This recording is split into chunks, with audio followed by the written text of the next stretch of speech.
17th of August 2023. In this episode of This and That and What the Fuck Else, episode 174, I'll be talking a bit about the EFF and stuff about racism in South Africa. And it is absolutely mind-blowing the levels of racism that is promoted in our society. But we have a situation that the black population, in a broad sense, are totally unaware of how the cabal is playing them. And they just run along.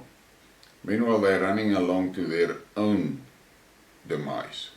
But you cannot have a logical discussion. It's impossible. Because the racism narrative has been firmly planted in the black community and they'll stick to it. I was in a live show last night in a debate and I've spoken about it, that I have a funny feeling that after the expansion of BRICS that is going to happen now at this meeting here in South Africa's role in BRICS is going to diminish rapidly, because in reality South Africa has got nothing to offer BRICS.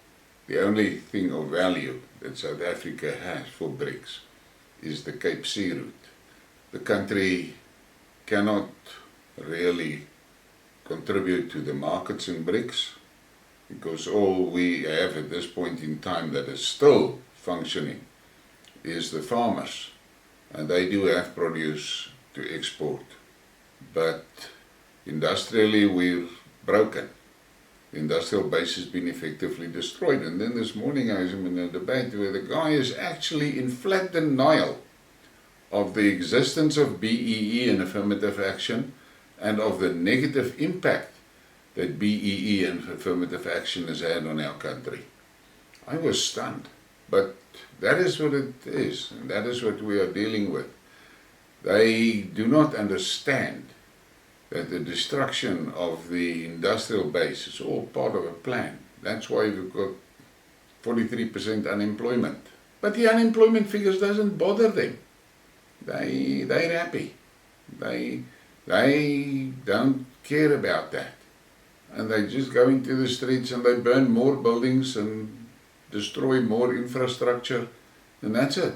So as long as they can destroy and destruct, they're happy.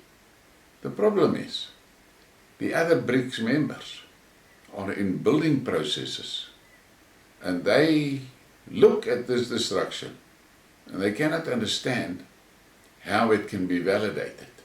But Moses 6 verse 6, stupid people must suffer. Let's start off with a slideshow of Russia. And this is the winter scenes from Kamchatka Peninsula. Photos by Denis Budakov. Enjoy.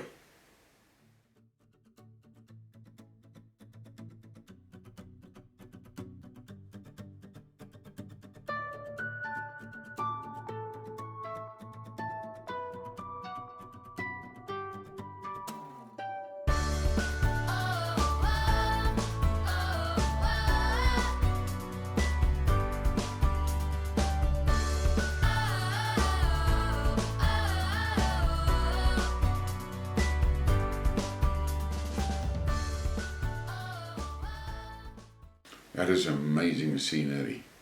Then I'm going to talk about the EFF, because there's a lot of blacks, and even intellectual blacks, that think Julius Malema is the major leader, and he's got what it is needed to be in charge of South Africa. Look at this image. Those are the people that are controlling Malema. Yes, control. And here we see, this is disturbing. There is that Operation Dudula, that guy, and Fikile, and there's herself again. But the superior logic and the superior intellect, we have to abide by that.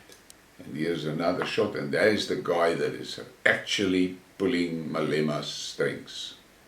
That is the guy that controls the EFF.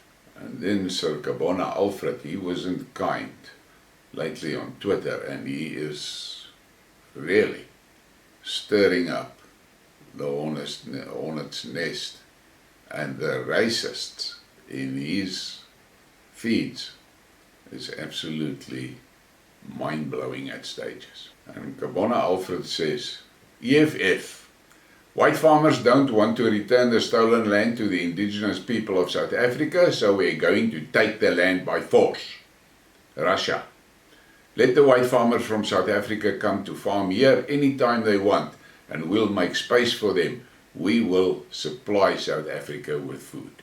That's reality. That's reality.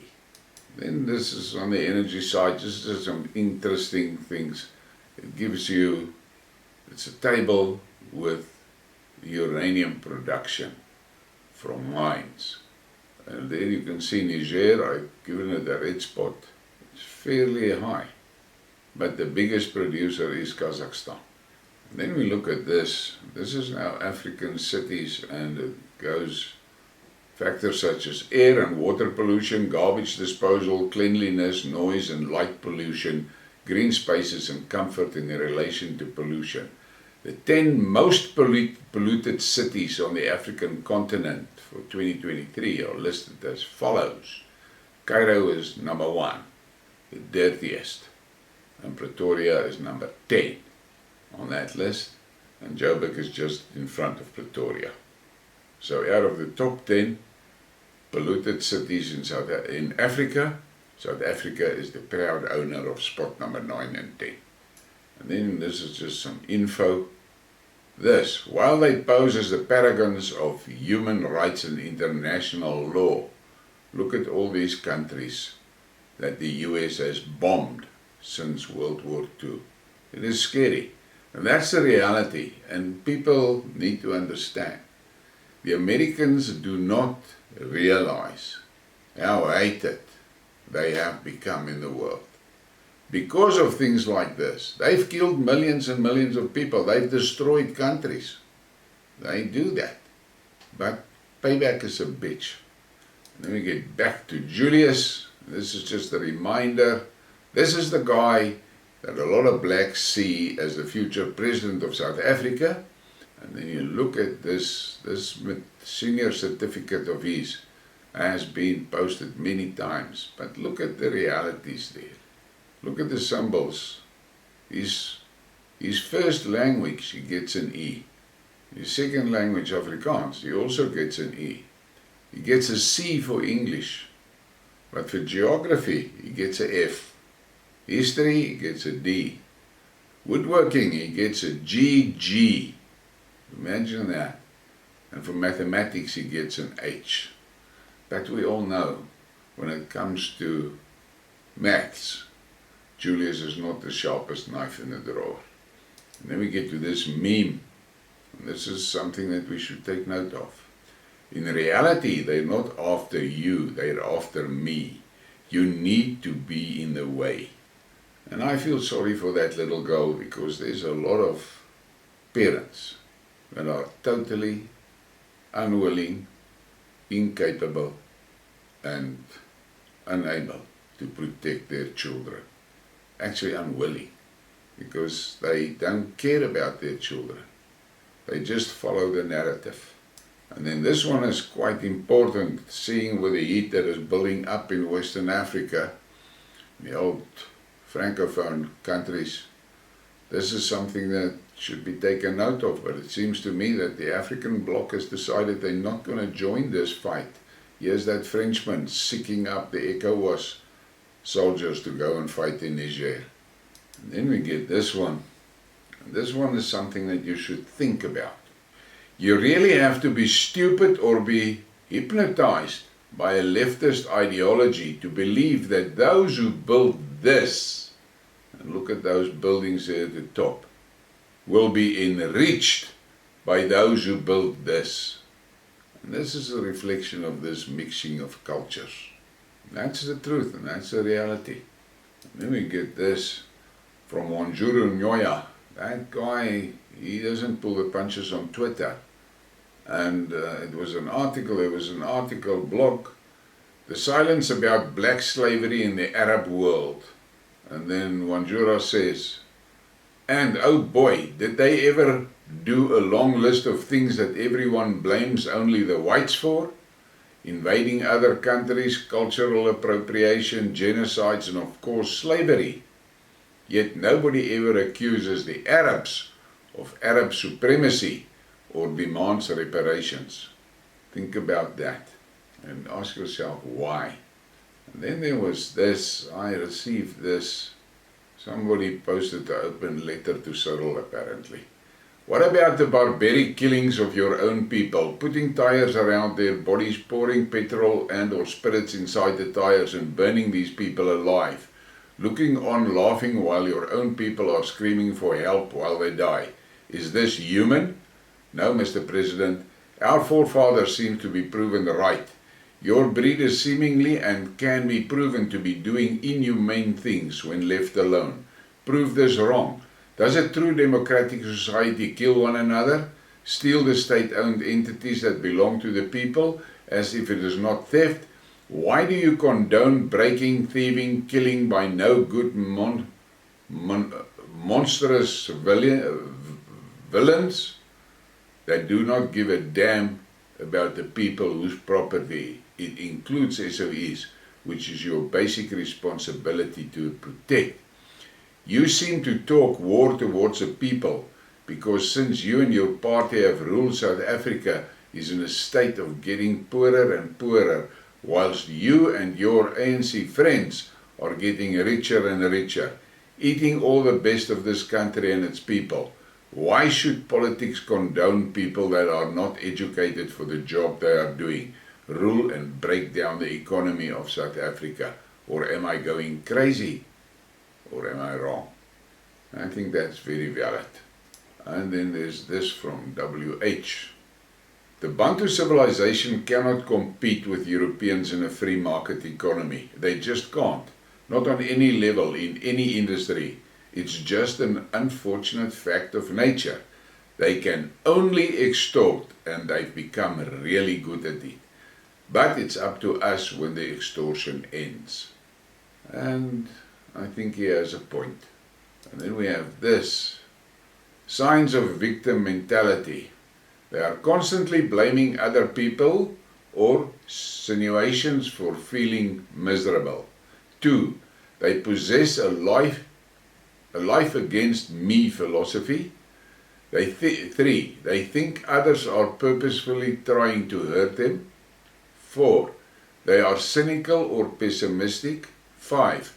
They need power. They feel powerless to change their circumstances. 6. They enjoy sharing their tragic stories with other people. 7. They have a habit of blaming, attacking and accusing those they love for how they feel. 8. They're constantly putting themselves down. 9. They believe they're the only one being targeted for mistreatment. 10. They refuse to analyze their beliefs or improve their life. 11. Even when things go right, they find something to complain about. And that is actually quite true. And then we get to this. Count Klepto posted. Ever since the release of Nelson Mandela, black people around the world have considered themselves the superior race and demand everything must revolve around them. Since when is the black race more entitled than any other race? And I think that is a very valid question. And I have included Sunflower Serena's tweets in previous Skidmarks. And this guy on Twitter posted, "You know your problem is that your skin won't let you see what you and I were not being born equal. 30 years of ANC, no matter how corrupt it is, can't correct that for at least another 100 years. And Sunflower responds, "Wait, The other day it was 400 years. Then someone tweeted 200 and another tweeted 300. Today it's 100. Can someone please clarify how many years of oppression black folk endured so we can count how many years before we reach playing field? I'm trying to keep up, but the math doesn't mathemize. That is the truth. Always. Always. And then we have this. Henry Francis Finn from the Western Cape. African.com posted, "This is Cape Town, a black community in Langa. When are you going to visit? You only come with police when the citizens are striking for service delivery so you can arrest them. You only deliver service to colored and white community only. Black people must reject this evil party." And he responds, "You come from the Eastern Cape.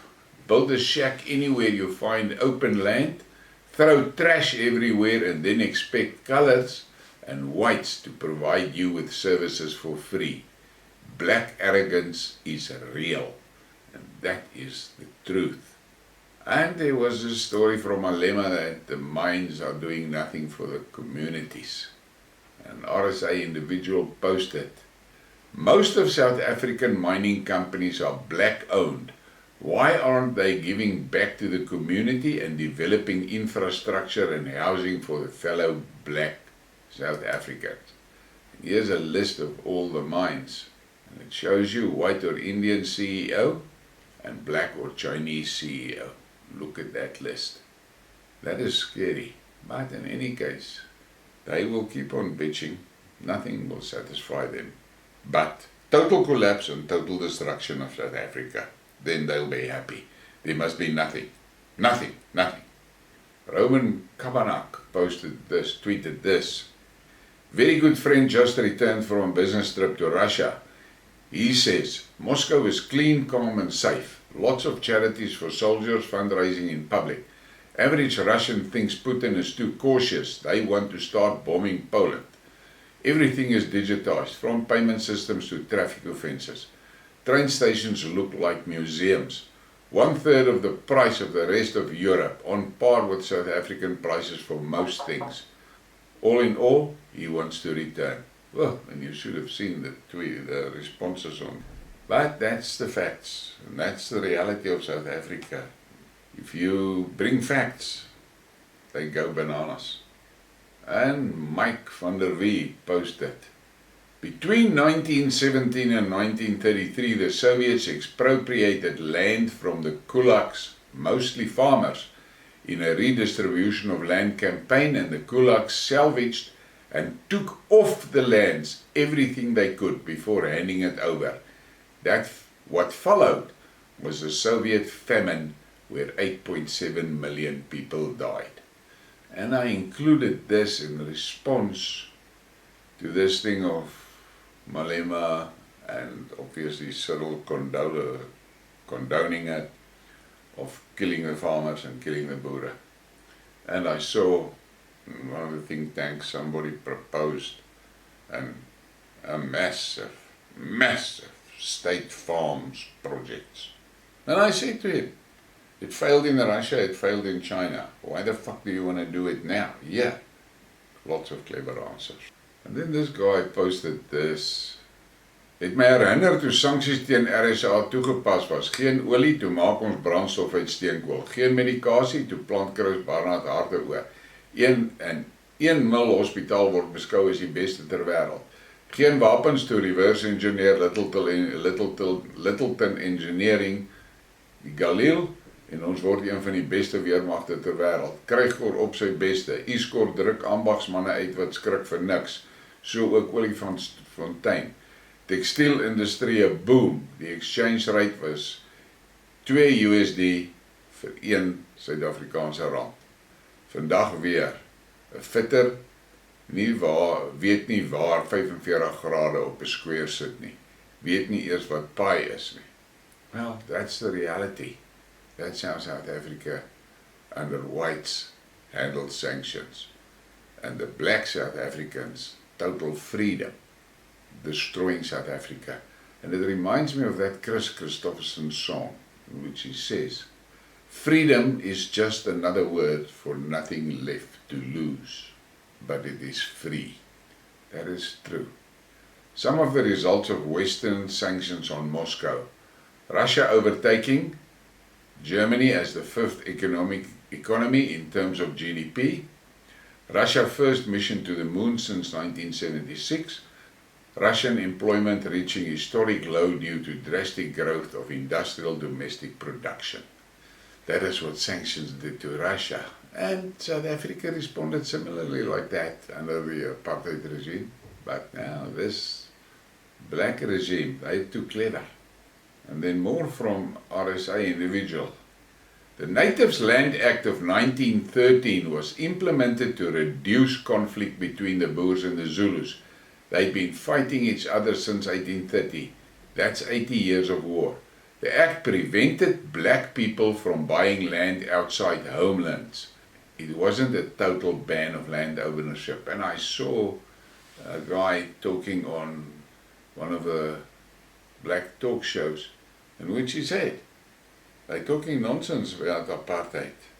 In the black areas, black people were fully entitled to have businesses and own property and all of that. And the difference was that those communities were safe because the police were doing their jobs. But you cannot get that into an IQ 70 brain. You cannot. Facts doesn't go in there. And then more from Sir Kabona Alfred. In Africa, politicians are billionaires and millionaires, but they blame the West for stealing African mineral resources, if it is indeed the West stealing mineral resources from poor Africans. How could African politicians become billionaires? And don't think any one of these racists will answer questions like that. They won't. And then there's again that tweet of Elon Musk, in which he tweeted, they are openly pushing for genocide of white people in South Africa. Cyril Ramaphosa, why do you say nothing? But the blacks in South Africa are totally oblivious of what the hell that Malema song did and Cyril's silence did to South Africa's image abroad. You see in some of the chats that I'm on Telegram, how the Nigerians and the Kenyan guys are taking out these EFF keyboard warriors in those chats. But, as usual, they won't listen. They only listen once the lights go off. And all they then want to know is, why is the lights off? When is the lights coming back? Not how to fix it. No. Somebody must bring the lights. And then there was this. Now listen to this guy. Musk's tweet to Ramaphosa has been retweeted more than 4,000 times 2 hours after he posted. And there you have the root of where the problem lies for white South Africans. Wow, retweeted more than 4,000 times. And what, if I may ask, is the capacity of the FNB stadium? A minority opinion of 8% of South Africa's population that active online will never be an indicator of what the pulse or sentiment of the masses is. Why is the question not, how can a 10-year-old party fill up the FNB stadium when a so-called official opposition could never dream of this? But he can carry on with his racism stories and they can try and diminish the things and ignore it. The fact of the matter is, in the world forums, people are asking questions about this genocide shit of the EFF. And this black South African activists and keyboard warriors are totally unaware of what the hell is actually happening. But as I said earlier, let's wait and see. My opinion is flatly this: once the BRICS expands and brings all those new members in, South Africa's role in BRICS is going to diminish severely. Here's just a reminder of the 1992 vote. 68% voted yes, 31% voted no.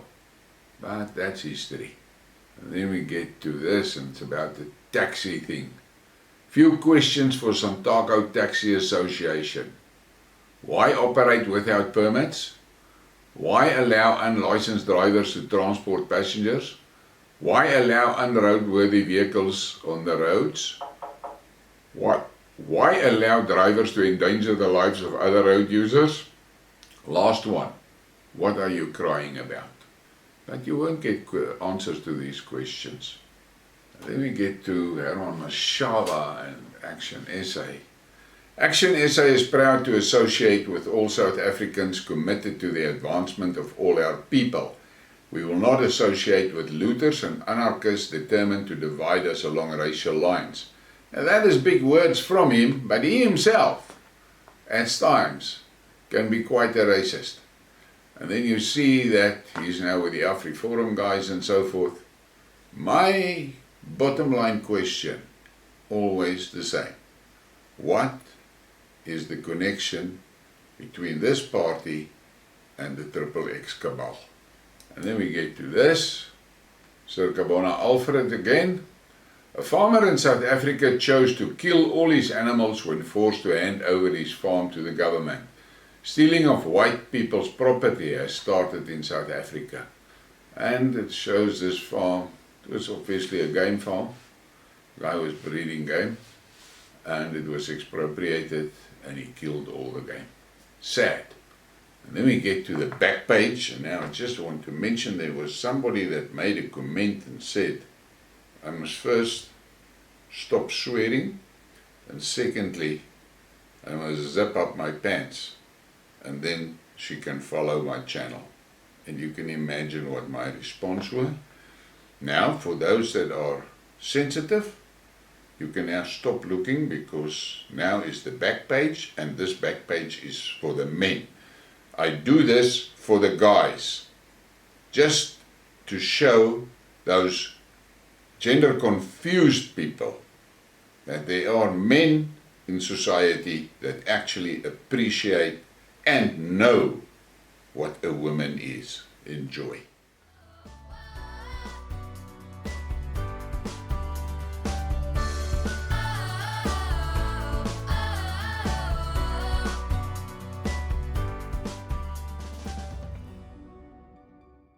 Now that is some great curves to end the program on. Please give me a like and a subscribe and share the thing. And I want to again thank those that are supporting the channel financially. It really helps a lot. Have a great day.